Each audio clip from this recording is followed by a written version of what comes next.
Hello students, आप सभी का स्वागत है हमारे यूट्यूब चैनल बुलबुल क्लासेस पे।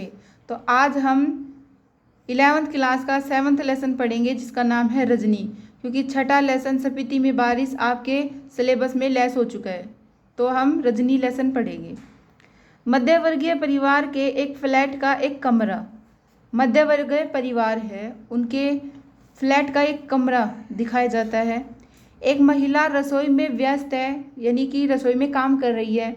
घंटी बजती है, बाई दरवाज़ा खोलती है, यानी घर की जो नौकरानी है वो दरवाज़ा खोलती है।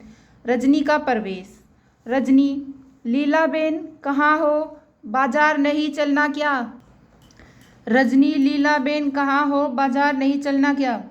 लीला रसोई में से हाथ पोंछती हुई निकलती है। चलना तो था, पर इस समय तो अमित आ रहा होगा अपना रिजल्ट लेकर। अमित उसका बेटा है, लीला का। आज उसका रिजल्ट निकल रहा है ना, चेहरे पर खुशी का भाव। रजनी, अरे वाह, तब तो मैं मिठाई खाकर ही जाऊंगी। अमित तो पढ़ने में इतना अच्छा है कि फर्स्ट आएगा, और नहीं तो सेकंड तो कहीं गया नहीं। तुमको मिठाई भी बढ़िया खिलानी पड़ेगी, सूजी के हलवे से काम नहीं चलने वाला, मैं अभी से बता देती हूँ। यानी कि रजनी उसकी आंटी है, जिसको अमित पर पूरा भरोसा है कि फर्स्ट तो आएगा, और फर्स्ट नहीं आए तो सेकंड तो आएगा। लीला हंसकर, नहीं नहीं, मैं तुम्हें अच्छी मिठाई ही खिलाऊंगी। मैंने पहले से ही मंगवा कर रखी है केसरिया रसमलाई, अमित को बहुत पसंद है ना। उसकी माँ ने, लीला ने अमित के पसंद की मिठाई मंगवा कर रखी है। रजनी, देखा, मुझे अपने घर में ही केसर की सुगंध आ गई थी। बाजार का तो मैं बहाना करके चली आई, वरना तुम तो मुझे काट ही देती। लीला, कैसी बातें करती हो, मैं एक बार काट भी दूँ, लेकिन अमित अपने मुंह में डालने से पहले रसमलाई लेकर तुम्हारे फ्लैट में दौड़ता। मैं कोई भी चीज़ घर में बनाऊं या बाहर से लाऊं, अमित जब तक तुम्हारे भोग नहीं लगा देता, हम लोग खा थोड़े सकते हैं। रजनी, आंटी तो हीरो है उसकी, दोनों खिलखिलाकर हंसती है। यानी कि जो रजनी आंटी है वो अमित की सबसे फेवरेट है, अमित उसे बहुत प्यार करता है। रजनी, बहुत मेधावी बच्चा है अमित, तुम देखना तो आगे जाकर क्या बनता है। लीला, बस सब तुम्हारी ही आशीर्वाद है। फिर घंटी बजती है, लीला एक तरह से दौड़ते हुए दरवाज़ा खोलती है। अमित का प्रवेश रोज की तरह भारी बस्ते की जगह एक हल्का सा थैला है। रजनी अमित को बाहों से भरने के लिए दोनों बाहें फैलाते हुए आगे बढ़ती है। कॉन्ग्रेचुलेशन अमित, बधाई देने के लिए रजनी आंटी पहले से मौजूद है। अमित का चेहरा उतरा हुआ है, पर दोनों में अभी तक उस पर किसी का ध्यान नहीं आया।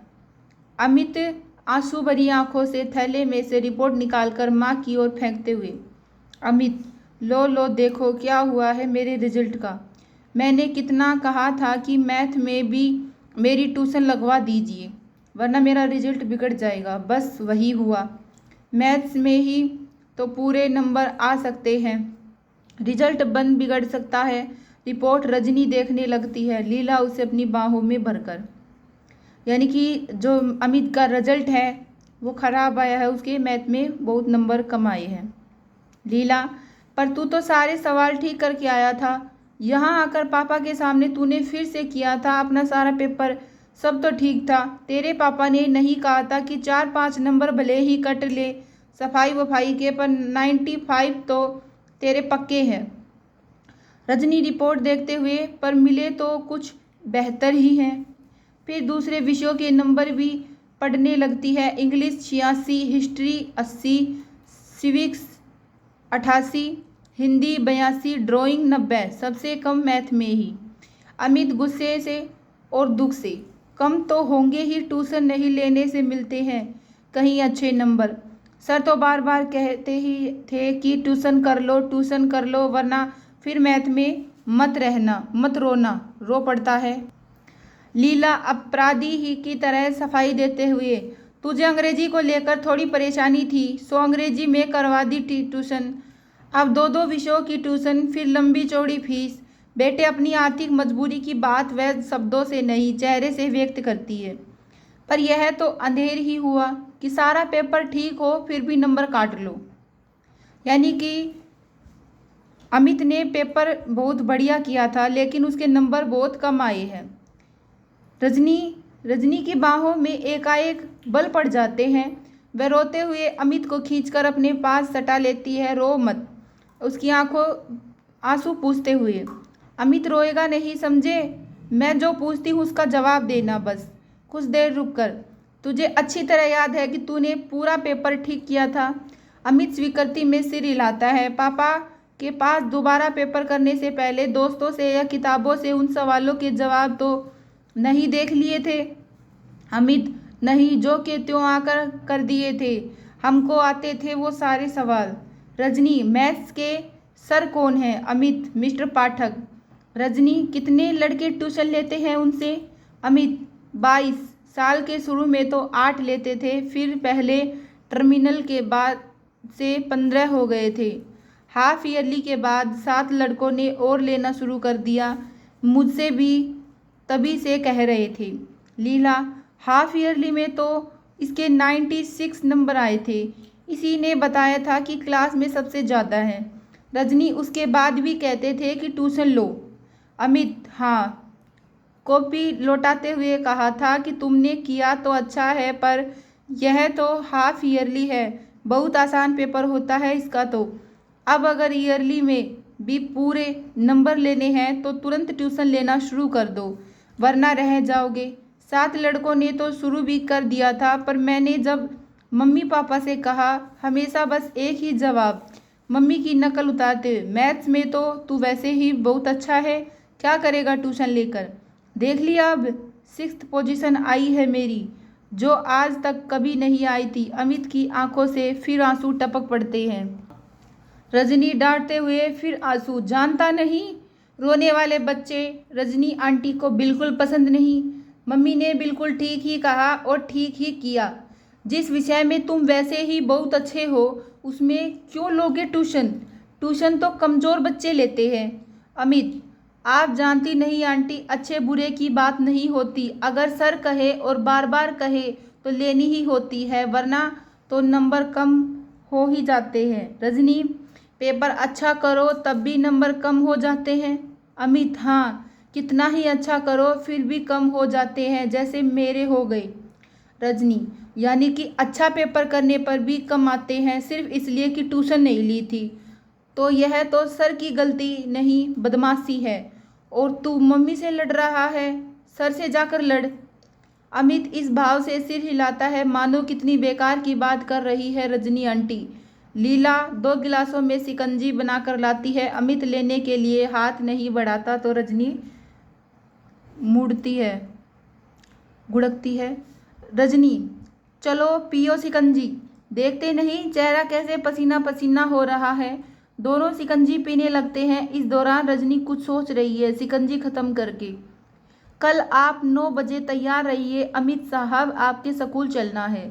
अमित एकदम डर जाता है। कल से तो छुट्टी है, पर आप अगर स्कूल जाकर कुछ कहेंगी तो सर मुझसे बहुत गुस्सा हो जाएंगे। वहाँ मत जाइए प्लीज़, वहाँ बिल्कुल मत जाइए।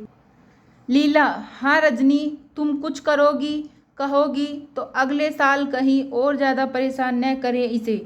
अब जब रहना इसी स्कूल में है तो इन लोगों से झगड़ा।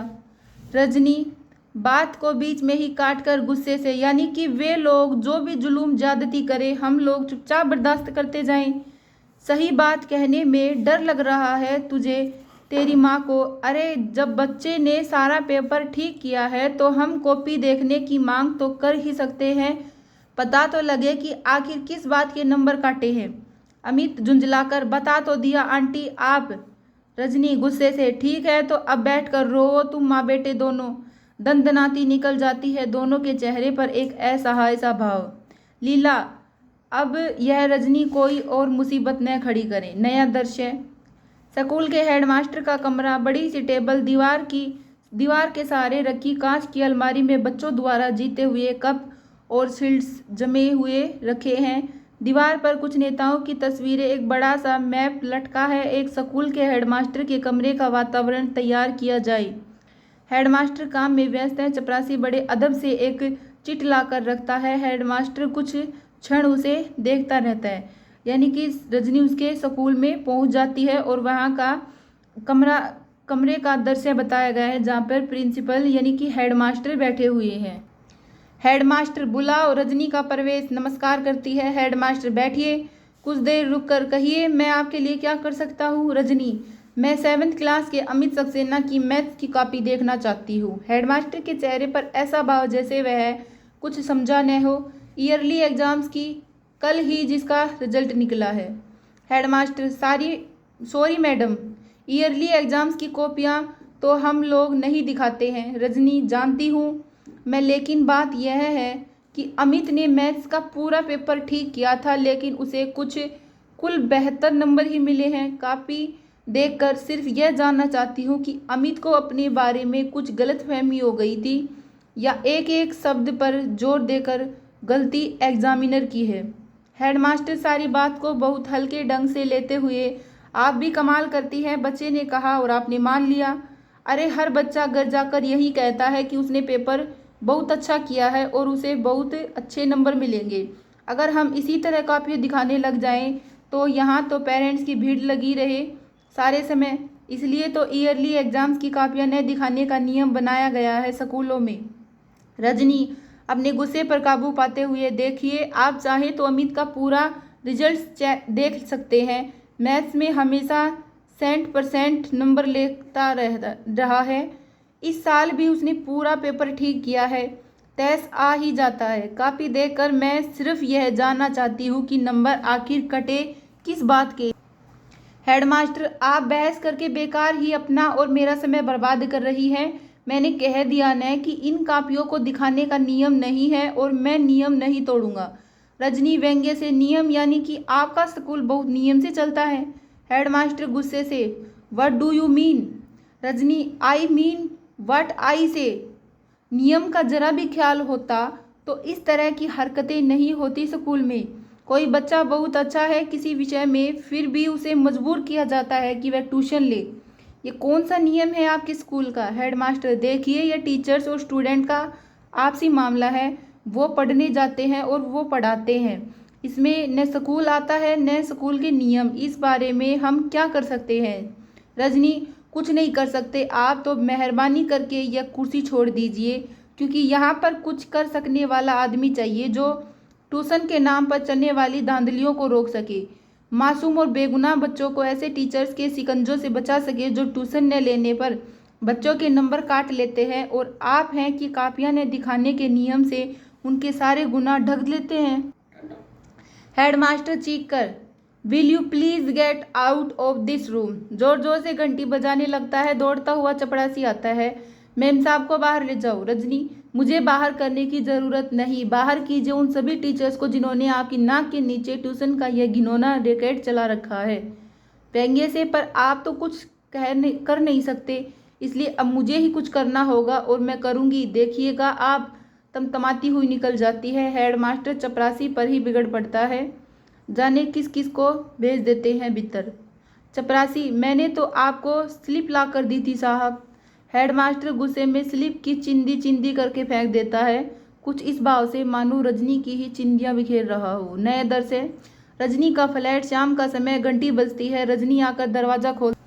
पति का प्रवेश। उसके हाथ से ब्रीफकेस लेती, यानी कि अब रजनी वहाँ से स्कूल से घर आ जाती है और वह घर का दृश्य दिखाया गया है जहाँ पे उसका पति घर आता है और वह उसके पति के हाथ से ब्रीफकेस लेती है। पति जूते खोलते हुए, तुम आज दिन में कहीं बाहर गई थी क्या। रजनी, तुम्हें कैसे मालूम। पति, फोन किया था, एक फाइल रह गई थी, सोचा चपरासी को भेजकर मंगवा लूँ, पर कोई घर में हो तब ना। पति के चेहरे पर खिंच भरा गुस्सा पता हुआ है। रजनी, तुम फाइल भूल गए हो, और जिसके बारे में मुझे पता भी नहीं, पर फिर भी उसके लिए मुझे घर बैठना चाहिए। यह कौन सी बात हुई। पति जरा शांत होते हुए, अच्छा गई कहाँ थी। रजनी एक स्कूल का नाम लेती है। पति स्कूल का नाम दोहराता है, तुम क्या करने गई थी वहाँ। रजनी गदगद भाव से, पहले चाय ले आऊँ फिर बताती हूँ। कैमरा रजनी के साथ किचन में। गुनगुनाते हुए रजनी खाने का भी कुछ बना रही है, लगता है जो कुछ करके आई उससे बहुत प्रसन्न है। यानी कि रजनी रसोई में जाती है और कुछ बना के लाती है। डर से फिर बाहर के कमरे में नाश्ते की प्लेट काफ़ी खाली हो चुकी है, जिसे लगे कि रजनी सारी बात बता चुकी है। रजनी बोलती बंद कर दी हेडमास्टर साहब की। जवाब देते नहीं बना तो चिल्लाने लगे, पर मैं क्या छोड़ने वाली हूँ इस बात को। पति, अच्छा मास्टर लोग ट्यूशन करते हैं या धंधा करते हैं, पर तुम्हें अभी बैठे बिठाए इससे क्या परेशानी हो गई? तुम्हारा बेटा तो अभी पढ़ने नहीं जा रहा है ना। रजनी एकदम भड़क जाती है, यानी कि मेरा बेटा जाए तभी आवाज़ उठानी चाहिए, अमित के लिए नहीं उठानी चाहिए, और जो इतने इतने बच्चे इसका शिकार हो रहे हैं उनके लिए नहीं उठानी चाहिए, सब कुछ जानने के बाद भी नहीं उठानी चाहिए। पति, ठेका लिया है तुमने सारी दुनिया का। रजनी, देखो तुम मुझे फिर गुस्सा दिला रहे हो रवि। गलती करने वाला तो गुनहगार है, पर उसे बर्दाश्त करने वाला भी कम गुनहगार नहीं होता। जैसे लीलाबेन और कांतिबाई और हजारों हजारों माँ बाप। यानी कांतिबाई लीलाबेन का पति है और रवि रजनी का पति है। लेकिन सबसे बड़ा गुनहगार तो वह है जो चारों तरफ अन्याय, अत्याचार और तरह तरह की धांधलियों को देखकर भी चुप बैठा रहता है, जैसे तुम नकल उतारते हुए। हमें क्या करना है? हमने कोई ठेका ले रखा है दुनिया का? गुस्से और हिकारत से माई फुट उठकर भीतर जाने लगती है। जाते जाते मुड़कर, तुम जैसे लोगों के कारण ही तो इस देश में कुछ नहीं होता हो भी नहीं सकता, भीतर चली जाती है। पति बेहद हताश भाव से दोनों हाथों से माथा थामकर चढ़ा दिया सूली पर। नया दर्ज है। डायरेक्टर ऑफ एजुकेशन के ऑफिस का बाहरी कक्ष। कमरे के बाहर उसके नाम और पद की तख्ती लगी है, साथ ही मिलने का समय भी लिखा है। एक स्टूल पर चपरासी बैठा है। सामने की बेंच पर रजनी तथा 3-4 लोग और बैठे हैं प्रतीक्षारत। रजनी के चेहरे से बेचैनी टपक रही है, बार बार घड़ी देख रही है। मिलने का समय समाप्त होता जा रहा है। यह दृश्य अब डायरेक्टर ऑफ एजुकेशन का है। रजनी, चपरासी से कितनी देर और बैठना होगा? चपरासी, हम क्या बोलेगा? जब साहब घंटी मारेगा बुलाएगा तभी तो ले जाएगा, बहुत बिजी रहता है ना साहब। रजनी अपने में ही गुनगुनाते हुए, यह तो लोगों से मिलने का समय है न, जाने किसमें बिजी बनकर बैठे जाते हैं। चपरासी दूसरी तरफ देखने लगता है। कैमरा ऑफिस के अंदर चला जाता है। साहब मेज पर पेपर वेट घुमा रहा है, फिर घड़ी देखता है, फिर घुमाने लगता है। बाहर एक आदमी आता है, अपने नाम की स्लिप के नीचे 5 रुपए का एक नोट रख कर देता है और चपरासी का कंधा थपथपाता है। चपरासी हंसकर भीतर जाता है, लौटकर उस आदमी को तुरंत अपने साथ ले जाता है। रजनी के चेहरे पर तनाव घूरकर चपरासी को देखती है। थोड़ी देर में आदमी बाहर निकलता है। रजनी उठकर दंदनाती हुई भीतर जाने लगती है। यानी कि कैमरे को अंदर ले जाया जाता है और दिखाया जाता है कि डायरेक्टर ऑफ एजुकेशन आराम से बैठा हुआ है। यानी कि चपरासी जो उसको रिश्वत देता है उसी को वह अंदर लेके जाता है। चपरासी, अरे अरे किधर को जाता है? अभी घंटी बजा क्या? रजनी, घंटी तो मिलने का समय खत्म होने तक बजेगी भी नहीं। दरवाज़ा धकेलकर भीतर चली जाती है। चपरासी, अरे कैसी औरत है, सुनचित नहीं। वहाँ बैठे 2-3 लोग हंसने लगते हैं। दर्शक कैमरे के भीतर निर्देशक कुर्सी की पीठ से टिककर सिगरेट पी रहा है, रजनी को देखकर आश्चर्य से। निर्देशक, आपको स्लिप भेजकर भीतर आना चाहिए ना। रजनी मुस्कुराकर, स्लिप तो घंटे भर से आपके चपरासी की जेब में पड़ी है और शायद 2-4 दिन चक्कर लगवाने तक पड़ी ही रहेगी। निर्देशक, क्या कह रही हैं आप? रजनी, तो क्या यह सीधी साफ सी बात भी मुझे ही समझानी होगी आपको? खैर अभी छोड़िए इस बात को, इस समय मैं आपके पास किसी दूसरे काम से आई हूँ। निर्देशक के चेहरे पर रजनी को लेकर एक आश्चर्य मिश्रित कौतूहल का भाव उभरता है।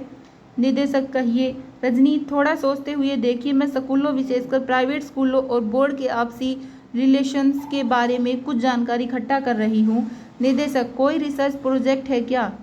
Very interesting subject. रजनी, बस कुछ ऐसा ही समझ लीजिए। निर्देशक, कहिए आप क्या जानना चाहती हैं? रजनी, जिन प्राइवेट स्कूलों को आप रिकग्नाइज कर लेते हैं उन्हें बोर्ड शायद 90% ग्रांट देता है। निर्देशक जरा गर्व से, जी हाँ देता है। बोर्ड का काम ही यह है कि शिक्षा के प्रचार प्रसार में जितना भी हो सके सहयोग करे। It's our duty madam. Rajni, जब इतनी बड़ी ऐड देते हैं तो आपका कोई कंट्रोल भी रहता होगा स्कूलों पर। निर्देशक, ऑफ कोर्स, बोर्ड के बहुत से ऐसे नियम हैं जो स्कूलों को मानने होते हैं। बोर्ड के ऐसे नियम हैं जो स्कूलों को मान्य होते हैं, स्कूल मानते भी हैं। सिलेबस बोर्ड बनाता है, फाइनल ईयर के एग्जाम बोर्ड कंडक्ट करता है। रजनी, निदेशक के चेहरे पर नजरें गड़ाकर, स्कूलों में आजकल प्राइवेट ट्यूशंस का जो सिलसिला चला हुआ है। ट्यूशंस क्या, बच्चों को लूटने का जो धंधा चला हुआ है, उसके बारे में आपका बोर्ड क्या करता है? यानी कि रजनी अब उसको बताती है कि जो ट्यूशंस के नाम पर जो धांधलियां रची जा रही हैं स्कूलों में, उनके नाम पर आपका क्या कहना है, आपकी बोर्ड का? निर्देशक बड़े सहज भाव से, इसमें धंधे की क्या बात है? जब किसी का बच्चा कमजोर होता है तभी उसके माँ बाप ट्यूशन लगवाते हैं। अगर लगे कि कोई टीचर लूट रहा है तो उस टीचर से न ले ट्यूशन, किसी और के पास चले जाएं, यह कोई मजबूरी तो नहीं है। रजनी, बच्चा कमजोर नहीं, होशियार है, बहुत होशियार। उसके बावजूद उसका टीचर लगातार उसे कोसता रहता है कि वह ट्यूशन ले, पर वह ट्यूशन ले वरना पछताएगा। लेकिन बच्चे के माँ बाप को जरूरी नहीं लगता और वे नहीं लगवाते। जानते हैं क्या हुआ? मैथ्स का पूरा पेपर ठीक करने के बावजूद उसे कुल 72 नंबर मिलते हैं। जानते हैं क्यों? क्योंकि उसने टीचर के बार बार कहने पर भी ट्यूशन नहीं ली। निदेशक, वेरी सैड, हेडमास्टर को एक्शन लेना चाहिए ऐसे टीचर के खिलाफ। रजनी, क्या खूब, आप कहते हैं कि हेडमास्टर को एक्शन लेना चाहिए। हेडमास्टर कहते हैं कि मैं कुछ नहीं कर सकता, तब करेगा कौन? मैं पूछती हूँ कि ट्यूशन के नाम पर चलने वाले इस घिनौने रैकेट को तोड़ने के लिए दखल अंदाजी नहीं करनी चाहिए आपको। आपके बोर्ड को चेहरा तमतमा जाता है। निर्देशक, लेकिन हमारे पास तो आज तक किसी पेरेंट्स ने इस तरह की कोई शिकायत नहीं आई। रजनी, यानी कि शिकायत आने पर ही आप इस बारे में कुछ सोच सकते हैं। वैसे शिक्षा के नाम पर दिन दहाड़े चलने वाली इस दुकानदारी की आपके बहुत ही व्यंग्यात्मक ढंग से बोर्ड ऑफ एजुकेशन को कोई जानकारी ही नहीं, कोई चिंता ही नहीं। निर्देशक, कैसी बात करती हैं आप? कितने इम्पोर्टेंट मैटर्स रहते हैं हम लोगों के पास। अभी पिछले 6 महीने से तो नई शिक्षा प्रणाली को लेकर ही कितने सेमिनार्स ऑर्गेनाइज किए हैं हमने। रजनी व्यंग्य से, ओ इम्पोर्टेंट मैटर्स, नई शिक्षा प्रणाली, अरे पहले इस शिक्षा प्रणाली के छेंदों को तो रोकिए, वरना बच्चों के भविष्य के साथ साथ आपकी नई शिक्षा प्रणाली भी छन कर गड्ढे में चली जाएगी। निदेशक थोड़े गुस्से के साथ, आप ही पहली महिला हैं और हो सकता है कि आखिरी भी हो जो इस तरह की शिकायत लेकर आई हैं। रजनी, ठीक है तो फिर आपके पास शिकायत का ढेर लगवा कर रहूंगी। झटके से उठकर बाहर चली जाती है। निर्देशक देखता रहता है, फिर कंधे उचका देता है। अब मोन्टाज में कुछ दृश्य दिखाए जाए। रजनी फोन कर रही है, मेज पर कुछ पत्र रखे हैं और रजनी एक रजिस्टर में उनके नाम पते उतार रही है। साथ में 1-2 महिलाएं और भी हैं। फिर एक के बाद एक 3-4 घरों में माँ बाप से मिल रही है, उन्हें समझा रही हैं। साथ में लीलाबेन तथा 3-4 महिलाएं और भी हैं। यानी कि अब वे ट्यूशन के नाम को, धांधलीबाजी को रोकने के लिए सख्त प्रयास कर रही हैं। सभी बच्चों के माता पिताओं के पास घर घर जाकर वो मिल रही हैं। नया दृश्य, किसी अखबार का दफ्तर, कमरे में संपादक बैठे हैं, साथ में 3-4 स्त्रियों के साथ रजनी बैठी है। संपादक, आपने तो इसे बाकायदा एक आंदोलन का रूप ही दे दिया। बहुत अच्छा किया, इसके बिना यहाँ चीजें बदलती भी तो नहीं हैं। शिक्षा के क्षेत्र में फैली एक दुकानदारी को तो बंद होना ही चाहिए। रजनी एकाएक जोश में आकर, आप भी महसूस करते हैं ना ऐसा? तो फिर साथ दीजिए हमारा अखबार। यदि किसी इश्यू को उठा ले और लगातार उस पर चोट करता रहे तो फिर वह थोड़े से लोगों की बात नहीं रह जाती, सबकी बन जाती है। आंख मूंद कर नहीं रह सकता फिर कोई उससे। आप जरा सोचिए, अगर इसके खिलाफ कोई नियम बनता है तो आवेश के मारे जैसे बोला नहीं जा रहा है, कितने पेरेंट्स को राहत मिलेगी, कितने बच्चे का भविष्य सुधर जाएगा, उन्हें अपनी मेहनत का फल मिलेगा, माँ बाप के पैसे का नहीं। शिक्षा के नाम पर बचपन से ही उनके दिमाग में यह तो नहीं भरेगा कि पैसा ही सब कुछ है रे। रजनी एक अखबार वाले के पास जाती है अपनी शिकायत लेकर, ताकि वो अखबार में वो सब कुछ छापे और सबके पास वह बात पहुँचे। संपादक हंसकर, बस बस मैं समझ गया आपकी सारी तकलीफ, आपका सारा गुस्सा। रजनी, तो फिर दीजिए हमारा साथ, उठाइए इस इश्यू को, लगातार लिखिए और धुआंधार लिखिए। संपादक, इसमें आप अखबार वालों को अपने साथ ही पाएंगी। अमित के उदाहरण से आपकी सारी बात मैंने नोट्स कर ली है। एक अच्छा सा राइट अप तैयार करके पीटीआई के द्वारा मैं एक साथ फ्लैश करवाता हूँ। यानी कि संपादक अब रजनी की सहायता करने के लिए तैयार हो जाता है। रजनी गदगद होते हुए, एक काम और कीजिए, 25 तारीख को हम लोग पेरेंट्स की एक मीटिंग कर रहे हैं, राइट अप के साथ इसकी सूचना भी दे दीजिए तो सब लोगों तक खबर पहुंच जाएगी। व्यक्तिगत तौर पर तो हम मुश्किल से 100-125 लोगों से संपर्क कर पाए हैं, वह भी रात दिन भाग दौड़ करके। जरा सा रुक कर अधिक से अधिक लोगों के आने के आग्रह के साथ सूचना दीजिए। संपादक, दी। सब लोग हंस पड़ते हैं। रजनी, ये हुई न कुछ बात। मीटिंग का स्थान, बाहर कपड़े का बैनर लगा हुआ है, बड़ी संख्या में लोग आ रहे हैं और भीतर जा रहे हैं। लोग खुश हैं, लोगों में जोश है, विरोध और विद्रोह का पूरा माहौल बना हुआ है। दृश्य कटकर अंदर जाता है, हॉल भरा हुआ है, एक और प्रेस वाले बैठे हैं, इसे बाकायदा फोकस करना है। एक महिला माइक पर से उतरकर नीचे आती है, हॉल में तालियों की गड़गड़ाहट। अब मंच पर से उठकर रजनी माइक पर आती है। पहली पंक्ति में रजनी के पति भी बैठे हैं, यानी कि वे सभी बच्चों के माँ बाप जो स्कूलों में जाते हैं, सभी बच्चों के माँ बाप वहाँ पे एक हॉल में मीटिंग पे स्थान पर पहुँचते हैं और वहाँ पे रजनी अपना भाषण देती है। बहनों भाइयों, इतनी बड़ी संख्या में आपकी उपस्थिति और जोश ही बता रहा है कि अब हमारी मंजिल दूर नहीं है। इन 2 महीनों में लोगों से मिलने पर इस समस्या के कई पहलू हमारे सामने आए। कुछ अभी आप लोगों ने भी यहाँ सुने, कुछ रुक कर यह भी सामने आया कि बहुत से बच्चों के लिए ट्यूशन ज़रूरी भी है। माएँ इस लायक नहीं होती कि अपने बच्चों को पढ़ा सके और पिता जरा रुक कर, जैसे वे घर के और किसी काम में जरा सी भी मदद नहीं करते, बच्चों को भी नहीं पढ़ाते। कैमरा उसके पति पर भी जाए तब कमजोर बच्चों के लिए ट्यूशन जरूर भी हो जाती है। रुक कर बड़ा अच्छा लगा जब टीचर्स की ओर से भी एक प्रतिनिधि ने आकर बताया कि कई प्राइवेट स्कूलों में तो उन्हें इतनी कम तनख्वाह मिलती है कि ट्यूशन न करें तो उनका गुजारा ही नहीं हो। कई जगह तो ऐसा भी है कि कम तनख्वाह देकर ज़्यादा पर दस्तखत करवा लिए जाते हैं। ऐसे टीचर्स से मेरा अनुरोध है कि वे संगठित होकर एक आंदोलन चलाएं और इस अन्याय का पर्दाफाश करें। हाल में बैठा हुआ पति धीरे से फुसफुसाता है, लो अब एक और आंदोलन का मसला मिल गया। कैमरा फिर रजनी के पर, इसलिए अब हम अपनी समस्या से जुड़ी सारी बातों को नज़र में रखते हुए बोर्ड के सामने यह प्रस्ताव रखेंगे कि वह ऐसा नियम बनाए कि कोई भी टीचर्स अपने ही स्कूल के छात्रों का ट्यूशन नहीं करेगा। ऐसी स्थिति में बच्चों के साथ जोर जबरदस्ती करने, उनके नंबर काटने की गंदी हरकतें अपने आप बंद हो जाएंगी। साथ ही यह भी हो कि इस नियम को तोड़ने वाले टीचर्स के खिलाफ सख्त से सख्त कार्रवाई की जाए। अब आप लोग अपनी राय दीजिए। सारा हॉल अपवर्ड की आवाज़ और तालियों की गड़गड़ाहट से गूंज उठता। नया दृश्य, रजनी का फ्लैट, सवेरे का समय, कैमरे में पति अखबार पढ़ रहा है। पहला पृष्ठ पलटते ही रजनी की तस्वीर दिखाई देती है। जल्दी जल्दी पढ़ता है, फिर एकदम चिल्लाता है, पति, अरे रजनी रजनी सुनो तो, बोर्ड ने तुम लोगों का प्रस्ताव जो का त्यों स्वीकार कर लिया। रजनी भीतर से दौड़ती हुई आती है, अखबार छीनकर जल्दी जल्दी पढ़ती है, चेहरे पर संतोष, प्रसन्नता और गर्व का भाव। रजनी, तो मान लिया गया हमारा प्रस्ताव, बिल्कुल जैसा का तैसा, और बन गया यह नियम। खुशी के मारे अखबार को ही छाती से चिपका लेती है। मैं तो कहती हूँ कि अगर डटकर मुकाबला किए जाए तो कौन सा ऐसा अन्याय है जिसकी धज्जियाँ न बिखेर जा सकती हैं। पति मुग्ध भाव से उसे देखते हुए, I am proud of you Rajni, really really I am proud of you.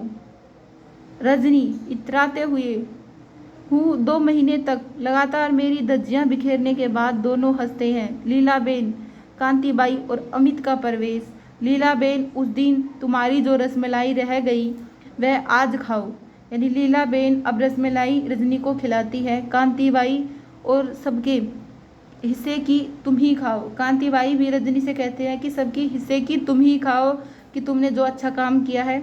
Amit दौड़कर अपने हाथ से उसे रसमलाई खिलाने जाता है, पर रजनी उसे अमित के मुंह में ही डाल देती है। सब हंसते हैं। हंसी के साथ धीरे धीरे दृश्य समाप्त हो जाता है और यही आज का हमारा चैप्टर समाप्त होता है। और अगर आपको ये वीडियो पसंद आई हो तो लाइक करें, कमेंट करें और सब्सक्राइब करें।